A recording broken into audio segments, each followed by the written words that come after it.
Vedant's Wellness Center, where food become your medicine. Call 905-944-664. హౌస్లోని మీ ఇద్దరికి discussion అయిన తర్వాత బయటకు వచ్చాక మీరు ఆమె ఏదో హాస్పిటల్ ఇష్యూ హెల్ప్ చేసిన తర్వాత తను స్టోరీ పెట్టి అంత జరిగింది ఏంటన్న కథ? వాళ్ళ నాన్నగారికి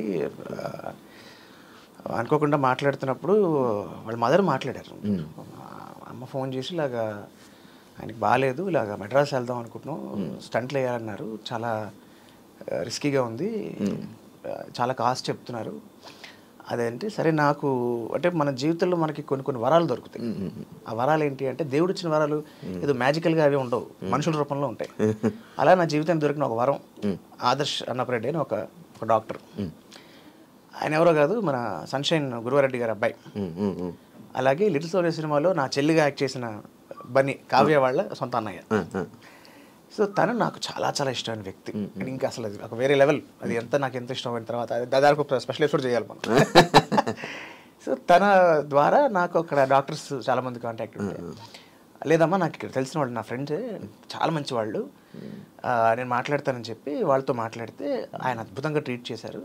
వాళ్ళు అనుకున్న దానికన్నా చాలా తక్కువ కాస్ట్లో చాలా సేఫ్గా 2 స్టంట్స్ వేసి ఆయన హీస్ అవుట్ ఆఫ్ డేంజర్.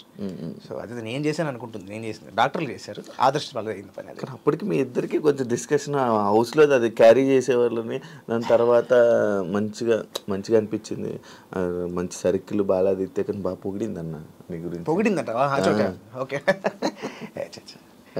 అవన్నీ హౌస్లో ఉండే హౌస్ వర్కే, బయటకు వచ్చాక అయిపోతాయి. కాదండి, బిగ్ బాస్ వల్ల నీకు ఏమైనా ఉపయోగపడిందా? నాకే కాదు, ఎవరికి కూడా బిగ్ బాస్ అనేది ఒక ప్లాట్ఫామ్ ఆఫ్ పాపులారిటీ. అంటే మళ్ళీ మనం ఉన్నాం అనేది మనం తెలియని వాళ్ళందరికీ మళ్ళీ గుర్తొస్తాం. So it's a platform of popularity, it's not a platform of opportunity. Bigg Boss చేయడం వల్ల సింగర్ల పాటలు ఆపర్చునిటీలు వస్తాయి, యాక్టర్లకి వేషాలు వస్తాయి, అలా ఉండదు. మేబీ అప్పటిదాకా పాపులర్ కాని వాళ్ళు మేబీ వాళ్ళకి ఏమన్నా కొత్త వాళ్ళకి రావచ్చు, కానీ బట్ జనరల్గా అంతకుముందు ఆల్రెడీ పాపులర్గా ఉన్న వాళ్ళకి బిగ్ బాస్ వల్ల కొత్తగా ఆపర్చునిటీస్ రావు నాకు తెలిసి. బిగ్ బాస్కి వెళ్ళిన తర్వాత బయటకు వచ్చిన తర్వాత అనవసరంగా వెళ్ళానన్న ఫీల్ ఏమైనా వచ్చింది అన్న నీకు? లేదు, రాలేదండి.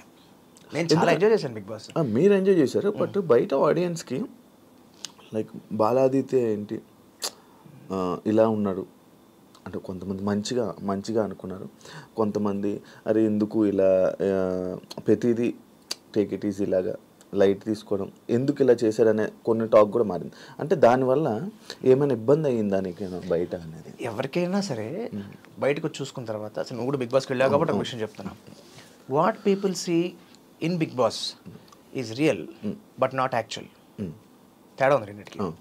ఏమిటి తేడా అంటే అదేం స్క్రిప్టెడ్ కాదు, మనకేం చెప్పరు, అది జరిగింది రియలే, కానీ యాక్చువల్ కాదు. ఎందుకు యాక్చువల్ కాదు అంటే, ఇప్పుడు ఫర్ ఎగ్జాంపుల్ నువ్వు నేను 10 పాయింట్లు మాట్లాడుకున్నాం.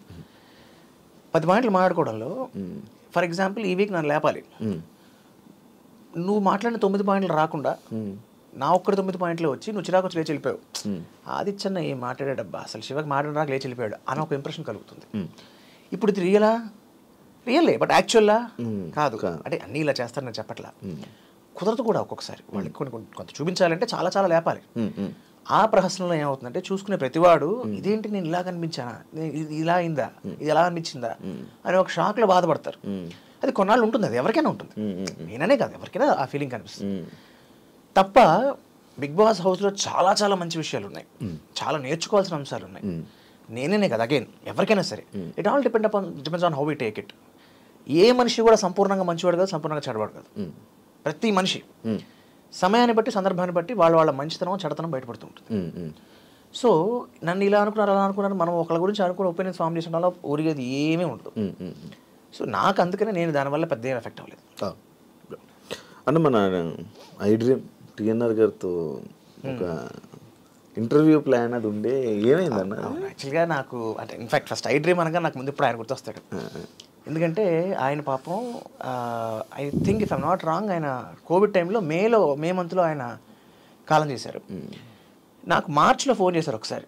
ఫోన్ చేసి ఇలాగ బాలాజీ గారు మీరు చేద్దాం అనుకుంటున్నాం అంటే, చాలా సంతోషం సార్ అని పాయింట్స్ మాట్లాడుతూ డిస్కషన్లో తెలిసిన విషయం ఏంటంటే, June 13th నేను చెప్పాను ఆయనకి, March 10th నా బర్త్డే అండి, June 13th యాక్టర్గా నా బర్త్డే అండి. అవునా సార్ ఎన్ని పూర్తి అవుతున్నాయంటే 30 ఏళ్ళు పూర్తి అవుతున్నాయండి అన్న. సార్ అదిగా సార్ అకేషన్ అయితే ఇది కాదు, ఇలా కాదు, నేను మీ గురించి ఇంకా చాలా పాయింట్స్ రాసుకుంటాను, మీరు నాకు క్లారిఫై చేయండి, ఎందుకంటే మనం ఒక 3 hours షో చేద్దాం సార్. 3 గంటలు ఎవరు చూస్తారు సార్? కాదు కదా సార్, అంటే మీకు చైల్డ్ ఆర్టిస్ట్ నుంచి జర్నీ ఉంది కదా, సో నేను ఒక్కొక్కరి గురించి కాయిన్ చేస్తున్నా, చూసేవాళ్ళు చూస్తారంటే దాని ఉంది, ఒక రికార్డ్లో ఉంటుంది కదా. 30 years ఆఫ్ జర్నీ గురించి మీరు డీటెయిల్గా మాట్లాడడం అనేది మీకు మెమరీగా ఉంటుంది, ఆడియన్స్కి ఇన్ఫర్మేటివ్గా ఉంటుంది, చాలా చాలా కొత్త విషయాలు తెలుసుకోవచ్చు కదా మీ నుంచి అని చెప్పి ఆయన ఆల్మోస్ట్ ఒక 1-2 months చాలా కాన్స్టెంట్ టచ్లో ఉండేవారు. సార్ ఈ పాయింట్ అనుకుంటాను, ఇది నిజమేనా, ఇలా జరిగిందా, ఏదో బంగారు బ్లడ్ షూటింగ్ అప్పుడు హీరోయిన్ కోసం బిస్లరీ బాటిల్స్తో ఆవిడ స్నానం చేసింది చెప్పి పెద్ద టాక్ వచ్చింది కదా, నిజమేనా? నేను ఆ సినిమాలో ఉన్నాను. అంటే నేను అరే ఈ పాయింట్ నీకు ఎలా తెలిసింది అనుకునే అంశాలు చాలా ఆయన రీసెర్చ్ చేశారు. అన్ఫార్చునేట్లీ ఆయన మేలో కాలం చేశారు. నాకు అసలు అంటే అఫ్కోర్స్ ఆయన losing him itself is a very big pain. That too ఆయనతో నాకు మెమరీ ఉంటే బాగుండేది అనుకున్నాను, అది మిస్ అయిపోయింది అని. He's a wonderful journalist. ఆయన గొప్ప క్వాలిటీ ఏంటంటే చిన్న చిన్న డీటెయిల్స్ కూడా బాగా పట్టుకుని నోట్ చేసుకుని ఆయన అడుగుతారు. It's a very great quality of his. ఇప్పుడు 33 years అన్నా నీ ఇండస్ట్రీ జర్నీ? ఈ June 13th 35th ఇయర్లోకి ఎంటర్ అవుతాను. 35th ఇయర్లో. ఎలా ఉందన్న ఈ 35 సంవత్సరాలు నీ ఇండస్ట్రీ ఎక్స్పీరియన్స్? అద్భుతంగా. ఇప్పుడు ఎంత బిజీ అన్న ఇండస్ట్రీ? ఇప్పుడు నాట్ వెరీ బిజీ. నువ్వు అంటే సినిమాల పరంగా కంప్లీట్ బిజీ ఏం కాదు నేను. నాకు ఇంకే మల్టిపుల్ ఫీల్డ్స్లో ఉన్నాను నేను, apart from an actor. So ఆ రకంగా ఐఎమ్ కీపింగ్ బిజీ తప్పితే సినిమాల పరంగా నాకు యాక్చువల్గా సినిమాల పరంగా ఫుల్ బిజీగా ఉండాలని కోరిక, ఇంకా ఆ స్టేజ్కి రాలేదు. ఎందుకన్నా గ్యాప్ రావడానికి కారణం? గ్యాప్ రావడానికి కారణం నేను చదువుకోవాలనుకున్నా. బికాజ్ నేను చంటిగాడ్ సినిమా నాకు ఆఫర్ వచ్చినప్పుడు I was 17, inter second year చదువుతున్నా. నాకు 98.3% వచ్చింది మా గ్రూప్లో. అబ్బో. సో అప్పుడు బిట్స్ పిల్లని అప్పుడే ఇంటర్మీడియట్లో. అవును, అప్పుడే 98లో మ్యాథ్స్ 100 నేను, ఇంటర్లో 150. సో నా గ్రూప్కి వచ్చిన పర్సంటేజ్ అప్పట్లో ఏంటంటే ఇంటర్మీడియట్ మార్క్స్ని బట్టి బిట్స్ పిలానీలో ఎంట్రన్స్ ఉండే, సీట్ ఇచ్చేవాళ్ళు. అప్పటికే సెపరేట్ ఎంట్రన్స్ ఎగ్జామ్ లేదు. సో మా మదర్కి నేను పిలానీలో చదువుకోవాలి, బిట్స్లో చదువుకుంటే మంచి ఫ్యూచర్ బాగుంటుంది, కెరియర్ బాగుంటుంది అని ఆవిడ తాపత్రయం. కరెక్ట్గా ఆ టైం చండీగఢ్ సినిమా వచ్చింది. నాకు ఎలిజిబిలిటీ ఉన్నా నేను బిట్స్కి వెళ్ళలేదు అప్పుడు. మా అమ్మ చాలా బాధపడింది.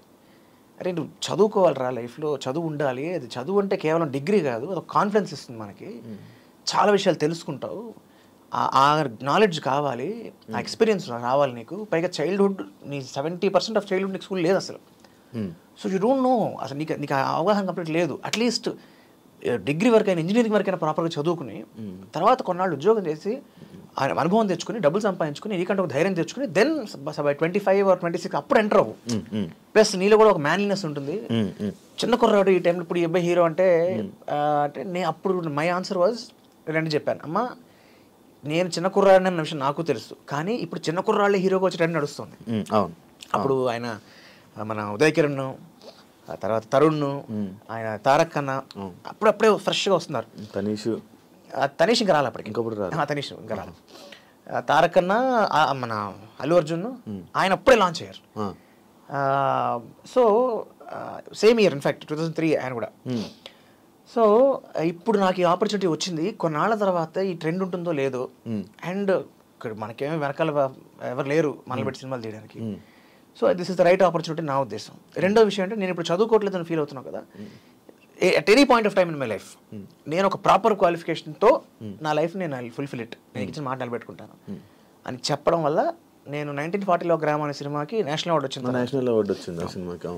So then I took a break. I thought this is the right time. ఎందుకంటే అప్పటికే 25 ఏళ్ళు దాటిపోయినాయి. 25 దాటలే, ఇంకా 20 దాటేసాయి. 2024లో ఉన్నాను అప్పుడు, 2009 అనుకుంటుంది. సో 24. సో దట్ ఈ ఏజ్ దాటితే ఇంకా చదవడం కష్టం. చదువు మనకు అంటే అప్పటికే 6 ఏళ్ళు హీరోగా చేసిన వాడిని, అప్పటికే కష్టం, ఇంక ఈ ఏజ్ దాటితే ఇంకా కష్టం అని చెప్పి ఇంకా then I took a break తీసుకుని కంపెనీ సెక్రటరీ అయినా కోర్స్ చేశాను.